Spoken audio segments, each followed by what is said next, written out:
بسم الله الرحمن الرحيم. الحمد لله رب العالمين والعاقبة للمتقين والصلاة والسلام على سيد الأنبياء والمرسلين ومن تبعهم بإحسان وإيمان إلى يوم الدين وبعد. أعوذ بالله من الشيطان الرجيم. بسم الله الرحمن الرحيم. ألف لام ميم ذلك الكتاب لا ريب فيه هدى للمتقين. سورۃ البقرہ کی اس پہلی آیت میں اللہ تبارک و تعالی نے اس کتاب میں ہر قسم کے شک کی نفی کے بعد ان لوگوں کا ذکر کیا جو اس کتاب سے واقعی فائدہ اٹھانے والے لوگ ہیں، جو یقینی طور پر ہدایت یافتگان ہیں، جن کو اللہ کی طرف سے نہ صرف ہدایت نصیب ہوتی ہے بلکہ اللہ تعالیٰ نے ایسے لوگوں کا انجام بھی ذکر کر دیا، اور ان کا انجام یہ ہے کہ اولئک علی ھدی من ربہم، اس دنیا میں وہ ہدایت پر زندگی گزاریں گے، واولئک ھم المفلحون، اور اس دنیا کے بعد اپنی موت کے بعد اپنی برزخ کی زندگی میں اور آخرت میں وہ کامیاب ہونے والے ہیں۔ اور ان لوگوں کو اللہ نے متقین کا نام دیا ہے، اور ہم یہ سن چکے کہ تقوی نام ہے اس پرہیزگاری کا یا اس قوت اور طاقت کا یا اس نظام کا کہ جس کے ذریعے سے انسان اپنے آپ کو بچاتا ہے اللہ کی ناراضگی سے، دو کام کرتے ہوئے، اللہ کے احکامات کو بجا لاتے ہوئے اور اللہ کی نافرمانیوں سے بچتے ہوئے، اس کا نام ہے تقوی۔ اب متقین کن کو کہتے ہیں؟ دیکھیے، جب اللہ تعالیٰ نے ہم سے وعدے کر رکھے ہیں، اللہ تعالیٰ نے کسی چیز کا انعام ذکر کیا، تو یہ بھی لازم ہے کہ اللہ کے وعدے کو پانے کے لیے اور اللہ کے انعام کو حاصل کرنے کے لیے معیار بھی وہی ہونا چاہیے جو اللہ نے مقرر کر رکھا ہے۔ ہمارا ایک مسئلہ یہ ہے کہ ہم اللہ کے وعدوں کو چاہتے ہیں، اللہ کی رضا کو چاہتے ہیں، کامیابی چاہتے ہیں، لیکن ان چیزوں کے لیے جو معیار اللہ نے مقرر کر رکھا ہے اس پر پورا اترنے کے لیے تیار نہیں۔ اب متقین کس کو کہتے ہیں؟ ہمارے ہاں دیکھ لیجئے، ہمارے معاشرے میں مسلم کس کو کہا جاتا ہے؟ وہ جس نے مسلمانوں کے گھر میں آنکھ کھولی، وہ جس کے نکاح پڑھایا گیا ہو، جس کا جنازہ پڑھا جاتا ہو، کوئی نماز پڑھے نہ پڑھے، نماز اگر پڑھ لی کوئی کسی کے حق دے یا نہ دے، وہ اپنے کاروبار میں کھانے پینے میں حلال اور حرام کی تمیز کرے یا نہ کرے، ہم تو اس کو مسلمان کہتے ہیں، لیکن اللہ کیا اس کو واقعی مسلم قرار دیتے ہیں یا نہیں دیتے؟ یہ بات ہے۔ اسی طرح متقی کس کو کہتے ہیں؟ وہ کیسا ہونا چاہیے؟ اللہ تعالیٰ نے اس کے اوصاف ان آیات میں ذکر کیے، اور وہ 4 اوصاف ہیں جو یہاں ذکر کیے گئے، اور یہ صرف 4 نہیں ہیں۔ قرآن کریم میں مختلف جگہ پر اللہ تعالیٰ نے اور کئی ایک اوصاف بھی ان کے ذکر کیے، لیکن ان میں بنیادی باتیں یہی ہیں جو یہاں پر بیان ہوئی ہیں۔ سب سے پہلی چیز اور سب سے پہلا وصف کیا ہے ان کا؟ الذین یؤمنون بالغیب، وہ لوگ جو غیب پر ایمان رکھتے ہیں۔ غیب سے مراد ہے اندیکھی چیزیں، اور اس میں اللہ تبارک و تعالیٰ کی ذات، فرشتے، جنت، جہنم، آئندہ آنے والے واقعات، اور ہمارے لیے تمام انبیاء و رسل علیہم السلام جو گزر چکے اور جن کا خاتمہ اور جن کا اختتام محمد کریم صلی اللہ علیہ وسلم پر ہوا، وہ تمام غیب میں شامل ہیں۔ اس غیب پر ایمان لانے والے، یہ پہلا وصف ہے متقین کا۔ بات یہ ہے کہ اس غیب پر ایمان کیسے لانا ہے؟ اس غیب پر اور ان غیب کی تمام چیزوں پر ایمان اس طرح سے لانا ہوگا جیسے اللہ کے رسول نے ہمیں بتایا ہے صلی اللہ علیہ وسلم۔ ان میں کوئی تعویل نہیں کریں گے، جیسے کہ کچھ لوگوں نے قرآن کریم کی تفسیر کے نام پر، اللہ رحم فرمائے، انہوں نے قرآن کریم کی جتنی بھی غیبیات تھیں، غیب کی باتیں تھیں، سب کو ہی بدل ڈالا، تعویل کر ڈالی۔ مثلا فرشتے، تو کہا فرشتے کوئی مخلوق نہیں ہے، بلکہ فرشتے یہ نام ہے اس قوت کا جو انسان کو اچھائی پر ابھارتی ہے۔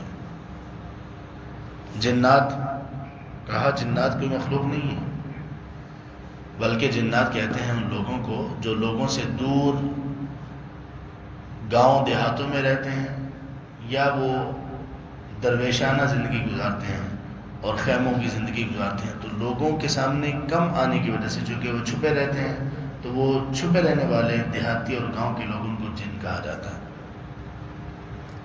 یہ ان لوگوں نے کیا جن لوگوں نے عقل کو ترجیح دی وحی پر، تو انہوں نے غیب پر ایمان، اپنے آپ کو یہ نہیں کہا کہ ہم غیب پر ایمان نہیں لائیں گے، اس آیت کا انکار نہیں کیا، لیکن غیب پر ایمان کی کیفیات کو ہی سرے سے ہی بدل ڈالا۔ تو پہلا وصف یہ ہے کہ ہم غیب پر ایمان لائیں گے۔ دوسرا وصف اللہ تعالیٰ نے متقین کا بیان کیا، وَيُقِيمُونَ الصَّلَاةَ، اور وہ نماز قائم کرتے ہیں۔ نماز کا قیام کیا ہے؟ نماز پڑھ لینا اور چیز ہے، نماز کا قیام کچھ اور چیز ہے۔ نماز پڑھ لینا ہمارے ہاں وہ شخص جو دن میں 2 نمازیں 3 نمازیں پڑھتا ہے، اس کو بھی ہم نمازی ہی کہتے ہیں۔ 4 پڑھ لی، اس کو بھی ہم نمازی ہی کہتے ہیں۔ کوئی شخص 5 نمازیں نہ پڑھے، ہمارے نزدیک تو وہ نمازی ہے، لیکن اللہ اور اس کے رسول صلی اللہ علیہ وسلم کے نزدیک وہ نمازی نہیں ہے۔ اور ہاں جو شخص 5 نمازیں پڑھ لے لیکن ان 5 نمازوں کے پڑھنے میں ان کے مقاصد کو نہ پہنچ پائے اور ان نمازوں کو اس طرح سے نہ پڑھے جس طرح سے پڑھنے کا حکم دیا گیا، تو تب بھی وہ نماز کو قائم کرنے والا نہیں ہے۔ اللہ تعالیٰ نے قرآن کریم میں جتنی بھی جگہ پر نماز کا ذکر کیا تو اس کے ساتھ اقامت کا ذکر کیا، نماز کے قیام کا ذکر کیا، اقامت صلاۃ کا ذکر کیا، قراءت صلاۃ کا ذکر نہیں کیا، یا وہ نماز کرتے ہیں یہ نہیں ذکر کیا، کہا کہ نماز قائم کرتے ہیں۔ نماز قائم کرنے میں یہ آتا ہے کہ انسان اپنے وقت پر نماز پڑھے، مرد ہے تو جماعت کے ساتھ نماز ادا کرے، اور نماز کو خشوع اور خضوع کے ساتھ پڑھے، نماز کے معانی اور کلمات پر غور کر کے پڑھے، اور نماز میں اللہ کا تقوی، اللہ کی خشیت اس کو اپنے اوپر طاری اور ساری رکھے۔ یہ تمام کیفیات کو اور ان تمام اوقات کی پابندیوں کو ملا کر جو شخص اللہ کی رضا کے لیے، اخلاص کے لیے، صرف اللہ کو دکھانے اور سنانے کے لیے نماز پڑھتا ہے، وہ ہے نماز کو قائم کرنے والا۔ اور پھر اس کی یہ نماز اس کی زندگی کے تمام پہلوؤں پر نظر آئے۔ ایسا نہ ہو کہ وہ شخص نماز تو پڑھتا ہو، اس کے ساتھ لوگوں کو دھوکہ بھی دیتا ہو۔ ایسا نہ ہو کہ وہ شخص نماز پڑھتا ہو اور انتہائی بد اخلاقی کا مظاہرہ بھی کرتا ہو۔ ایسا نہ ہو کہ یہ شخص نماز تو قائم کرنے کا دعویٰ کرتا ہو لیکن نرمی نام کی اس میں کوئی چیز ہی نہ ہو۔ ایسا نہ ہو کہ یہ شخص نمازیں تو 5 پڑھتا ہو لیکن سود سے نہ بچتا ہو، حرام سے نہ بچتا ہو، رشتہ داریوں کو توڑنے سے نہ بچتا ہو، تو یہ شخص بھی اقامت صلاۃ میں سے نہیں آئے گا۔ اقامت صلاۃ پورا ایک نظام ہے۔ تو یہ دوسرا وصف اللہ نے بیان کیا کہ متقین کن کو کہتے ہیں، جن میں یہ وصف دوسرا پایا جائے۔ اور تیسرا وصف ہے ان کا، وَمِمَّا رَزَقْنَاهُمْ يُنْفِقُونَ، ہم نے جو کچھ ان کو دے رکھا اس میں سے وہ لوگ خرچ کرتے ہیں۔ جو کچھ دے رکھا اس میں سب سے بنیادی بات تو یہ ہے کہ انسان کو جو مال اللہ تعالیٰ نے دیا ہوا ہے، اگر وہ مال زکوٰۃ کے نصاب تک پہنچ چکا تو اس میں زکوٰۃ ادا کرنا اس طرح سے اور ان مقاصد کے لیے جو اللہ تبارک و تعالیٰ نے ہمیں سکھائے۔ اگر کسی شخص کا مال زکوٰۃ تک نہیں پہنچتا یا زکوٰۃ تک پہنچتا ہے اور زکوٰۃ ادا کر رہا ہے تو اس کے ساتھ بھی اس کو چاہیے کہ وہ نفلی طور پر بھی اللہ کی راہ میں اپنے مال کو خرچ کرے، اور اس کی بھی اتنی ترغیب دلائی گئی ہے، بلکہ حیرانگی اس بات پر ہوتی ہے کہ کئی مقامات پر اللہ تعالیٰ نے زکوٰۃ کا ذکر کیا اور زکوٰۃ کے ذکر کے بعد کہا کہ نفلی طور پر بھی اللہ کی راہ میں خرچ کرو۔ لیکن اس چیز کو کہ ہم نے جو کچھ دے رکھا ہے اس میں سے وہ خرچ کرتے ہیں، اس کو صرف مال کے ساتھ خاص نہیں کیا جا سکتا۔ دیکھیے اللہ تعالیٰ نے کہا کہ وہ لوگ خرچ کرتے ہیں اس میں سے جو ہم نے ان کو دے رکھا، تو کیا اللہ نے ہمیں صرف مال ہی دے رکھا ہے؟ نہیں، تو کیا دے رکھا ہے؟ اللہ نے ہمیں صحت تندرستی عطا فرما رکھی، عقل شعور عطا فرما رکھا، ٹیلنٹ صلاحیت عطا فرما رکھی، عہدہ سٹیٹس عطا فرما رکھا، ایک اچھی شہرت عطا فرما کر رکھی، گھر گاڑی یہ تمام چیزیں عطا کر رکھی، اولاد عطا کر رکھی۔ ان تمام چیزوں کو اللہ کی راہ میں خرچ کرنے والے یہ متقی ہیں۔ تمام چیزوں کو اللہ کی راہ میں خرچ کرنا۔ بھائی گھر کو کیسے اللہ کی راہ میں خرچ کریں؟ گھر میں اللہ کے نام کو بلند کیا جائے اس طرح سے کہ سیکھنے سکھانے کا عمل ہو، بچوں کی تربیت ہو، بیوی کی تربیت ہو، قرآن کریم کو پڑھنا، قرآن کریم کو سمجھنا، یہ عمل اس میں چل رہا ہو، احادیث کو یاد کرنا، سیکھنا سکھانا، حفظ کرنا، بیان کرنا، ان کے مطابق عمل کو ڈالنا۔ اس کا مطلب ہے کہ ہم نے اپنے گھروں کو اللہ کی راہ میں خرچ کرنا شروع کر دیا۔ وہ گھر کیسے کریں کہ جن میں کبھی اللہ کے نام کے لیے کوئی اہتمام ہی نہیں کیا گیا، ہم نے کبھی ان کو اللہ کے لیے استعمال نہیں کیا۔ ہاں یہ بھی بڑی غنیمت ہے کہ ان کو اللہ کی نافرمانی میں استعمال نہ کیا جائے، یہ بھی بڑی غنیمت ہے۔ لیکن بات یہ ہے کہ اللہ نے کہا ہے کہ وہ خرچ کرتے ہیں جو کچھ ہم نے ان کو دے رکھا ہے، جو کچھ دے رکھا ہے وہ خرچ کرتے ہیں۔ کتنے لوگ ایسے ہیں اللہ نے اتنی بڑی بڑی صلاحیتیں دے رکھی ہیں، وہ صلاحیتیں استعمال کر کے وہ مال تو کماتے ہیں، حلال کماتے ہیں، بہترین کماتے ہیں، لیکن ان صلاحیتوں کو وہ اسلام کے لیے، قرآن کے لیے، اللہ کے لیے کیوں خرچ نہیں کرتے؟ متقین کا وصف یہ بیان کیا کہ وہ خرچ کرتے ہیں اللہ کی راہ میں جو کچھ دے رکھا۔ ان کا چوتھا وصف یہ ہے کہ یہ لوگ اللہ کی کتابوں پر ایمان لاتے ہیں۔ کیسے؟ وَالَّذِينَ يُؤْمِنُونَ بِمَا أُنزِلَ إِلَيْكَ وَمَا أُنزِلَ مِن قَبْلِكَ، وہ لوگ جو ایمان رکھتے ہیں اس چیز پر جو آپ کی طرف نازل کی گئی، یعنی قرآن اور حدیث، یہ دونوں وحی ہیں۔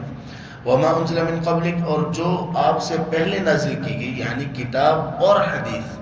جیسے کہ ہم نے پہلے ذکر ایک مرتبہ کیا تھا کہ موسیٰ علیہ السلام کو اللہ کی طرف سے وحی جو نازل ہوئی وہ حدیث کی صورت میں بھی تھی، کتاب کی صورت میں بھی تھی، اور فرعون کے غرق ہونے تک موسیٰ علیہ السلام کو جو وحی نصیب ہوئی تھی وہ حدیث کی صورت میں تھی، کتاب تو اس کے بعد ان کو ملی ہے۔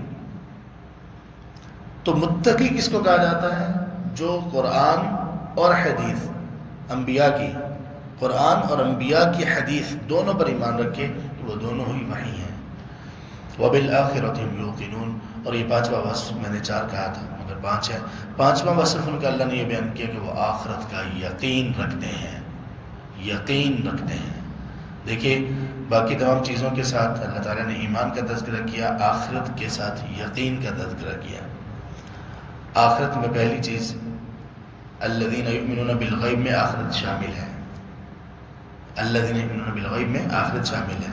اس اعتبار سے حقیقت میں اس آیت میں چار اوصاف ہیں متقین کے، لیکن آخرت کو، ان سین کو، غیب کو جو عمومی طور پر ان جنرل ایمان لانے کے بعد خاص طور پر بھی ذکر کیا کہ آخرت کے ساتھ، آخرت پر وہ یقین رکھتے ہیں، اس لیے کہ یہ آخرت، یہ غیب کا یہ پہلو، اس پر یقین اور ایمان اتنی اہم چیز ہے، جتنا یہ پختہ ہوگا ہمارا اتنی ہی تمام ایمانیات ہماری پختہ ہو جائیں گی۔